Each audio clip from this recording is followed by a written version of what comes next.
Alright, folks, let's try this one last time. Welcome to Schnockered Wrestling Review. I'm your host, George the Drunken Animal. Today I'll be discussing my experience going to the WWE live event in the Sumo Hall in Tokyo that happened on the 2nd of July. I will be consuming Bacardi Oak Heart rum and orange juice and this wonderful Hawaiian longboard lager to help me along with this. So here we go. So, as I said, I went to the WWE live event in Ryogoku Sumo Hall here in Tokyo on the 2nd of July. Had a really great time. It was a really fun time. My seats were 5th row, ringside, about 4 or 5 rows in from the entryway, so I got a really good view of seeing the wrestlers as they entered the arena and stuff. This is the first time I've ever actually gotten that close. I've had seats before on the floor, but they've been opposite the entranceway and couldn't really see the wrestlers that well. This time I got to see all of them pretty up close and personal. While I was sitting there, I happened to notice that the New Japan wrestler Tanahashi just happened to be sitting behind me, which I thought was pretty cool. I never did approach him or anything, but I did recognize him, and I thought that was pretty cool. He was just sitting there chilling out watching the show. And I also saw in the front row another Japanese wrestler. I believe it was Morishima was his name. He was I want to say I saw him wrestle before in Noah, maybe a little bit in New Japan. The American wrestlers all seemed to know who he was, especially the Bullet Club and Xavier Woods all knew who he was, because they, on their way out, they all shook his hand and said, "Hey, how you doing? Long time no see," that kind of thing. So that was pretty cool. So the show opens with the Baron Corbin versus Dolph Ziggler in match 6,732 of their never-ending series. I guess even though they're no longer in a program on TV, they're still doing the house show things. I guess they think Ziggler can help him along. It was what it was. It was a whole lot of Corbin just doing a lot of punchy, kicky, clothesliney, big man stuff. At one point, he attempted to do a choke slam, and Ziggler got out of that. Another point, he tried to do a power bomb, and Ziggler got out of that. So it'll be interesting to see if eventually Corbin does start working those moves into his repertoire, as it were.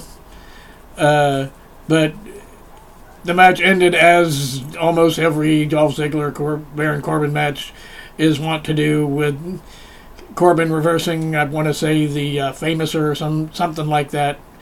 No, I think it was Ziggler going for his leaping DDT thing, and Corbin shoves him off, pushes him off the ropes, ends the days, and pins him. It was what it was.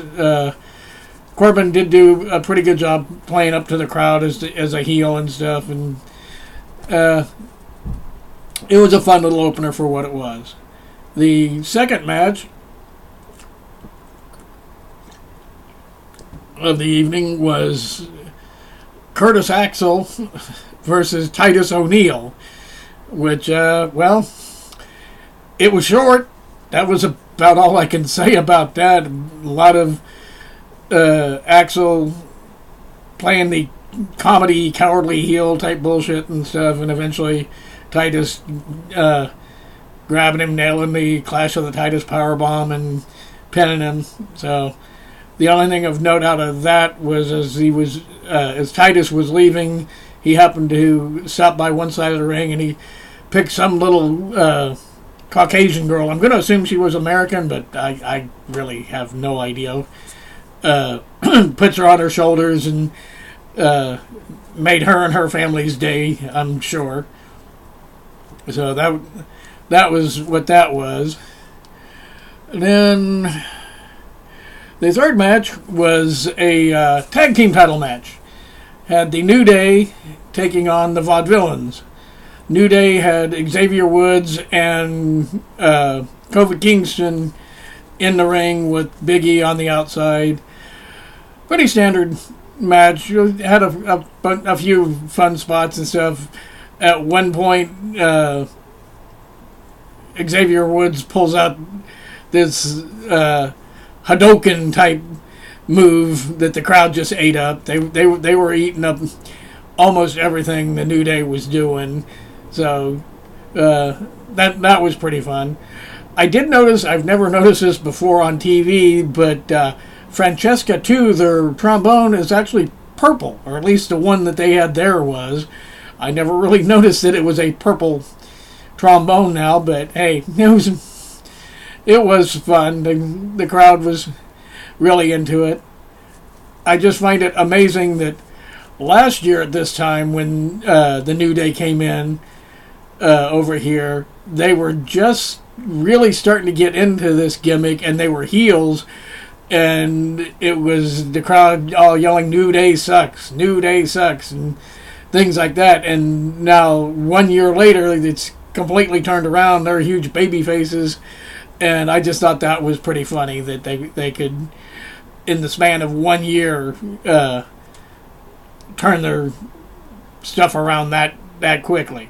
But that just goes to show you how quickly wrestling turns nowadays.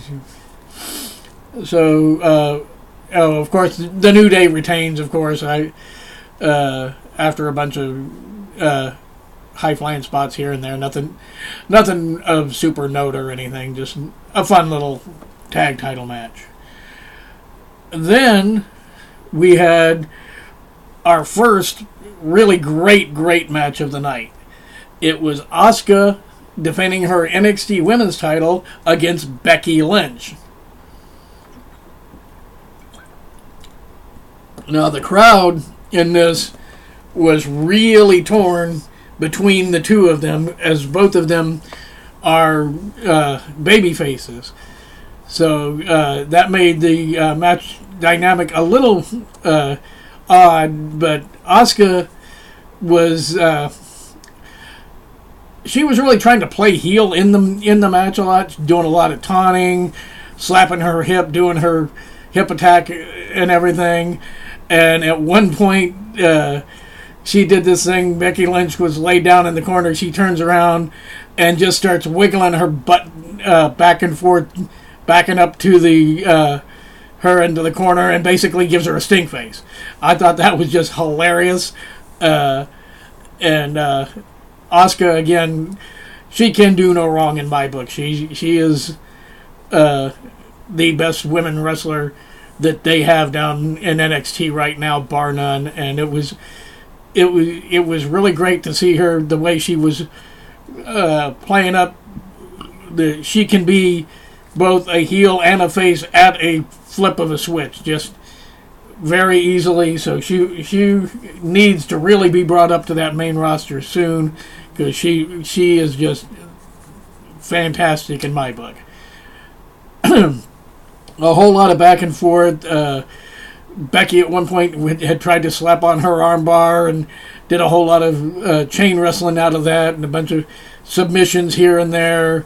But eventually Asuka reverses the disarmer into the Asuka lock, causes Becky to tap out and retain her title.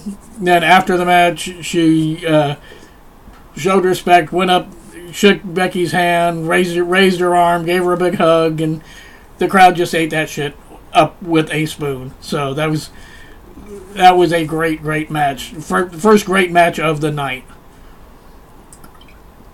of which the rest of the matches after that were all good to great, a lot better than the first two matches. The rest of the matches really kicked it up a notch after Asuka and Becky. Shit. Then the main event before the intermission saw AJ Styles in the club, or as they were going by over here, because nobody was going to call them the club, the Bullet Club, versus Cena and the Usos.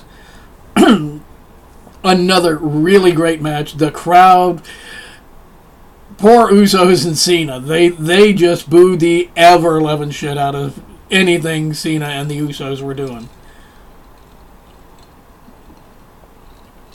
They tried at the beginning of the match for the Usos and Cena to get on the ring turnbuckles and get the crowd to cheer. Then all of a sudden you'd have the club and AJ get on and just completely go ballistic. It was hilarious to watch. The crowd just, like I said, the club could do no wrong. I think the only way they could have gotten booed is if literally all three of them pulled out a gun and shot John Cena in the head. And even then, they would probably get cheered. So it was a good little match, though. Had quite a few fun spots. At one point, you have Carl Anderson in the ring wrestling both of the Usos had come in, were trying to double team him.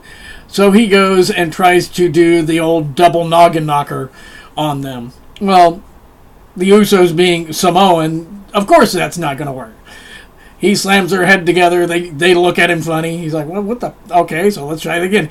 Hits them again. One more time. They do nothing. He's like, okay, the third time's charm. Slams their head together a third time. Then they bust out some breakdancing moves. Just start dancing on him and then point at him. So he's like, okay, well, he starts dancing. He does some popping, locking moves. Points at John Cena. Wants John Cena to come in to dance. And Cena's like, no, I can't. No, I'm not. The crowd's like, get in there, yeah. Just eating this stuff up like it's candy. It was fucking hilarious. Finally, Cena gets in, and not since Jonathan Coachman danced the Charleston have I seen a white boy that can't dance for shit. That was John Cena. It was just brutal to watch. Up until he points at Gallows and Anderson, and they get in, and Gallows and AJ, and then Gallows and AJ get in, and all of a sudden you got Gallows doing some kind of version of the funky chicken flip. It was just hilarious. And then all of a sudden they turn around, Usos super kick Gallows and Anderson. Cena nails AJ with something, and he just does this ridiculous oversell where he's Shawn Michaels, Hulk Hogan level of super overselling. He just kind of flopped around and bounces himself off the ring ropes and drops to where all three of them are laid out on the ground side by side. So the Usos and Cena do a triple five-knuckle shuffle on him. Then it just devolves into finisher after finisher after finisher. Everybody laying everybody out. It ends up Cena and Anderson are the legal men. Anderson goes for his stun gun or gun stunner move. It's basically an RKO Stone Cold Stunner move. Cena reverses that, nails the AA, gets the pin, and that's it. But then, right as the match is over, instead of the Usos and Cena staying in the ring and hamming it up and stuff,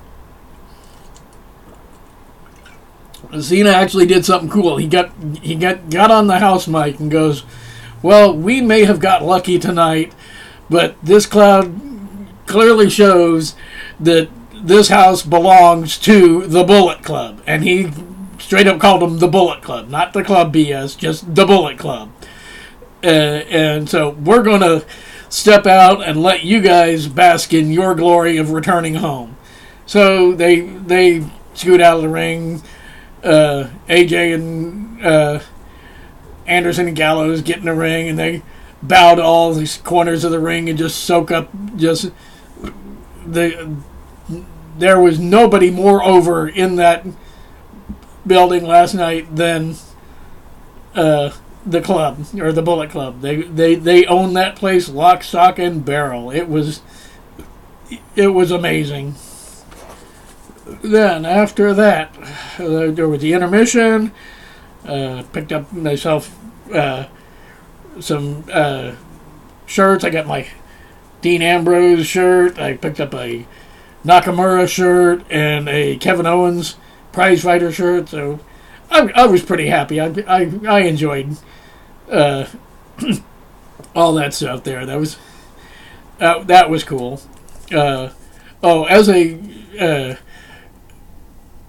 I bought the premium tickets, which cost me roughly around $350, but got me the seats, plus you get a little swag bag. So a couple years ago, I got the Hulk Hogan comes home, or Hulkamania comes home bag. This year it was just a plain black bag, it says WWE Tokyo Premium on it, and I got a little black washcloth that says WWE, and a pretty cool big umbrella that says WWE Premium. So that was pretty sweet. So anyway, I'm up getting my shirts and stuff, and then go grab a beer. And as I'm there, all of a sudden the music starts. So I missed out on the entrances to the next match, which was Natalya versus Charlotte for the WWE Women's title. In my opinion, not quite as good as the Asuka Becky Lynch match. It was good for what it was. I mean, those two are really good. I do enjoy their matches and stuff, but I just don't think they really. I'm glad they didn't have them immediately follow Becky Lynch and Asuka. That they came out after the intermission. So, but it was a decent match back and forth, as you'd expect, and eventually Charlotte starts working over her leg, manages to eventually lock in the figure eight and get the win there. And then after that was the match of the night, in my opinion. This was something I am so glad I got to see in person. I guess on the 1st of July, Nakamura had wrestled Chris Jericho, and Kevin Owens was in the main event with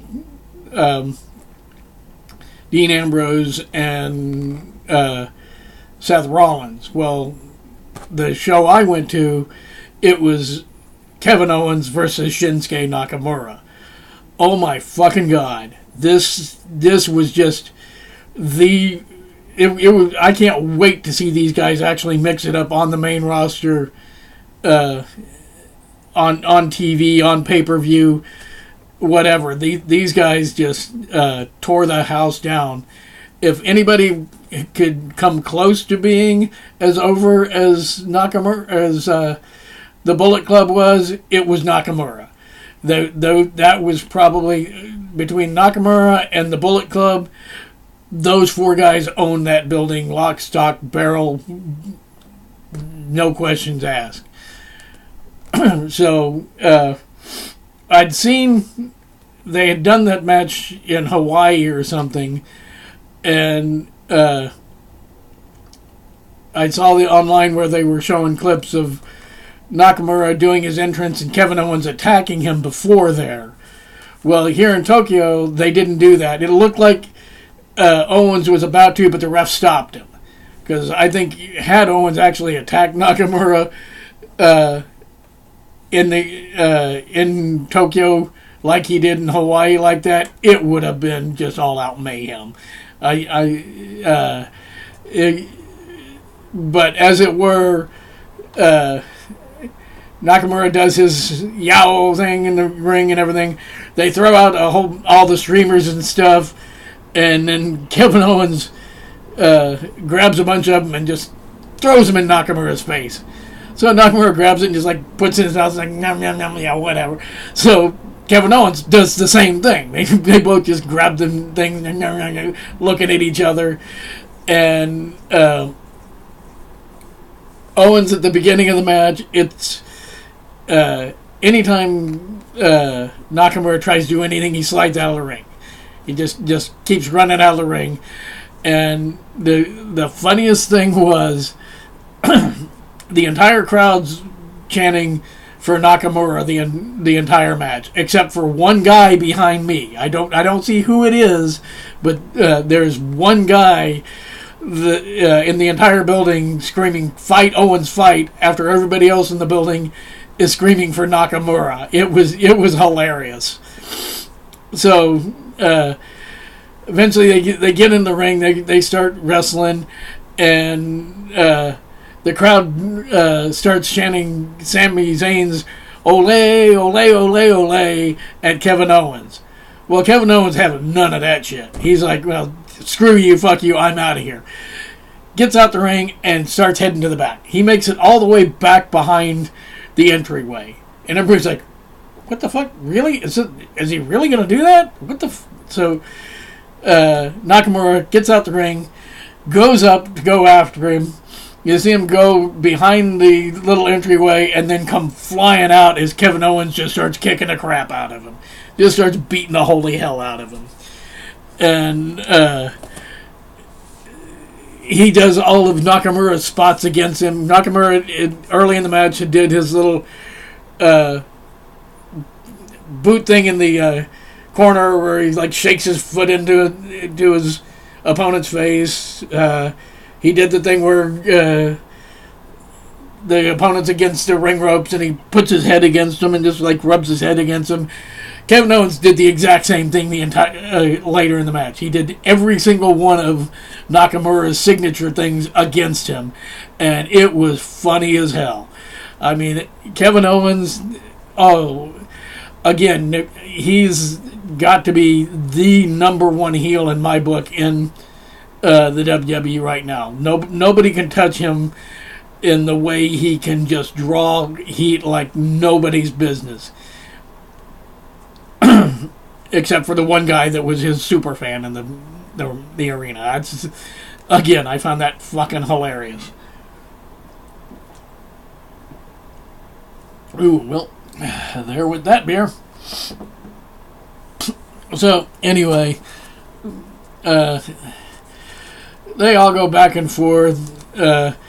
Owen, they hit several near falls here and there, and you honestly, it was one of those, even though I knew going in there's no way in hell Nakamura was going to lose here in Tokyo, they actually made you believe that, hell, maybe he might. They're actually pulling all sorts of crap out on each other. It was amazing. But eventually Nakamura hits the flying knee off the top rope, then sets him up, hits the reverse exploder suplex, gets in the corner, slams Kinshasa into his face, and that's it for Kevin Owens. And then Nakamura just stays in the ring, bows to everybody, does his yow, and everybody just eating that shit up like it's Christmas. It was amazing.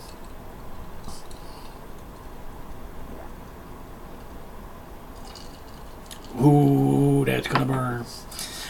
Ooh, that's gonna burn. Then the final match of the night saw Chris Jericho, Seth Rollins, and Dean Ambrose in a triple threat for the World Heavyweight Champion, WWE Champ, whatever the fuck they're calling it today. I've heard I think I saw them now just referring to it as the WWE Championship because they may be doing some bullshit with the brand split, yeah. But whatever. he's the main guy right now. Dean Ambrose, my man. I can't say enough about him. Jericho comes out, and he's actually getting a whole lot of Y2J chants. The crowd actually, he was probably the number 3 babyface, even though he was a heel, to start the match. He was getting a whole lot of Y2J chants going on. Seth Rollins comes out. He gets a fair share of mixed reaction, cheers, boos, whatnot. I think the crowd just respects Rollins. And then Ambrose comes out. Heroes welcome. He's also probably right behind the club and Nakamura as far as top baby faces and pops of the night. It was actually pretty close between him and Jericho, but that's only because Jericho is so beloved over here. I've seen every time he comes over here, whether he's a heel or a face, he will get a good face reaction to start with, but eventually do his work in the ring and going off on everybody and everything else, he will get that turned around and get the proper heel reaction out of him. So about halfway through the match, the chants went from Y2J, Y2J to Y2 gay, Y2 gay. So I thought that was pretty funny.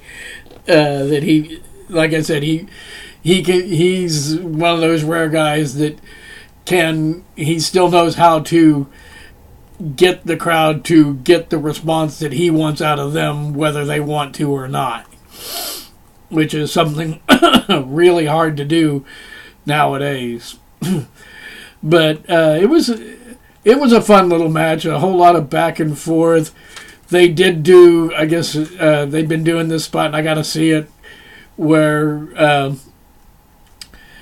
Rollins went to do a sunset flip on Jericho, and Jericho's standing there over him with his legs spread out over his head, trying to balance and everything, and then all of a sudden Ambrose comes up behind him and just slingshots Rollins' head right into Jericho's crotch and lays them both out there. I thought that was a pretty fun spot.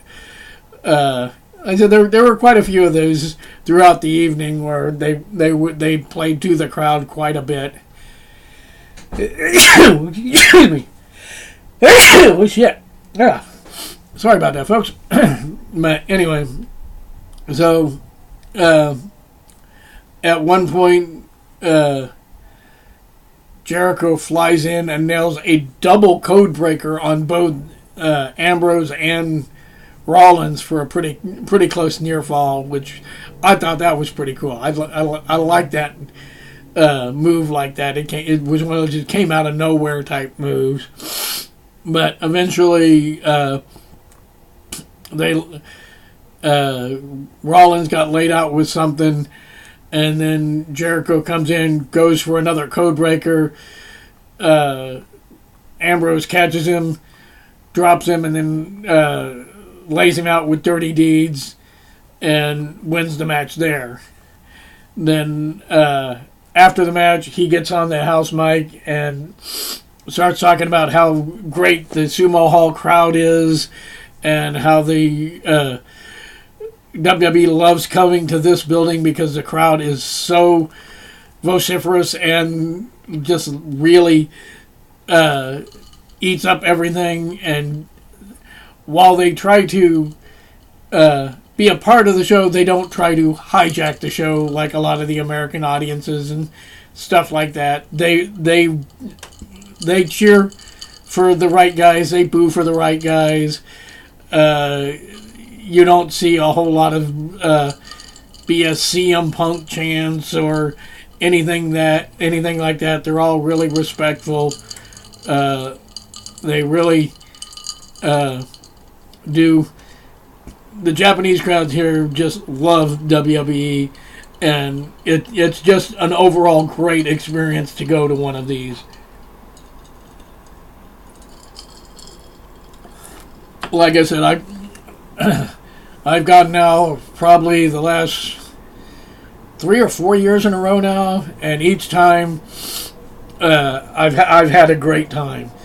Hell, I've been to enough of them now that I remember I went to one where I think the main event was Jeff Hardy versus CM Punk.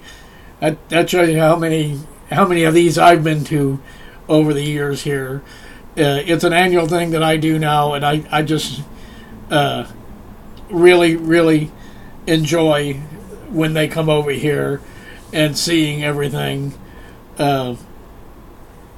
If you're interested in seeing any of the pictures that I took, I put the album up on the Network Facebook page, so please stop by, check out the On the Network podcast and the On the Network podcast Facebook group.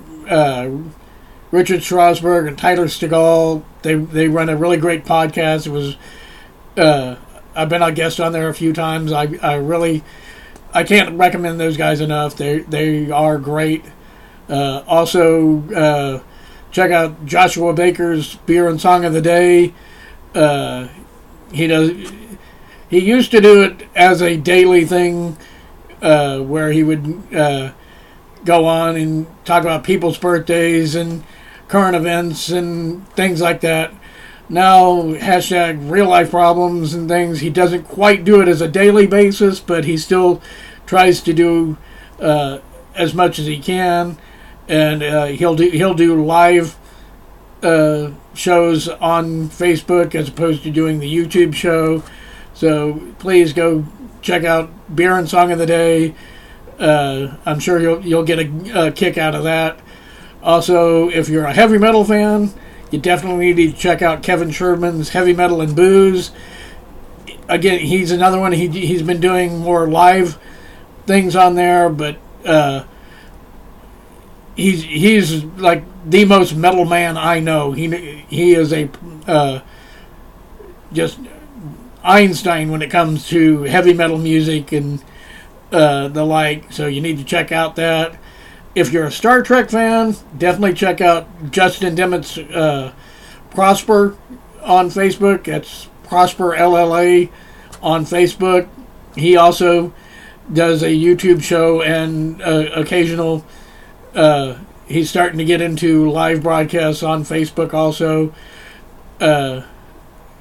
So, well, that's it for my review of and experience with the WWE Live. So once again, is George the Drunken Animal looking up at the lights after doing the JOB for the 1, 2, 3, signing off, and kompai.